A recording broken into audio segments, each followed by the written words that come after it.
Yo se llama Fuad Mensual, que corre la carrera de Alcira. La carrera que es muy dura, que hay muchas calor, y la subida que hay, subida de 1 kilómetro, pero bien, que baja la récord. La récord creo que hay 26 y 30. Yo ganar 25 y 30, baja de la récord, pero bien. La carrera muy bien. Cuando que salgo y salgo solo. Toda la carrera que va solo. Después ganar la carrera. Pero la gente que organiza la carrera muy simpáticos.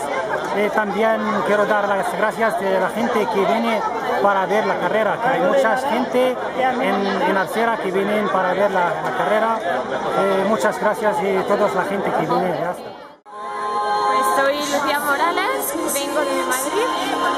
Vengo por una amiga que vive aquí por Davinia y que me dijo vente a mi pueblo a correr la carrera y nada, bien, mucho calor, mucha humedad, es durilla la carrera, pero vamos.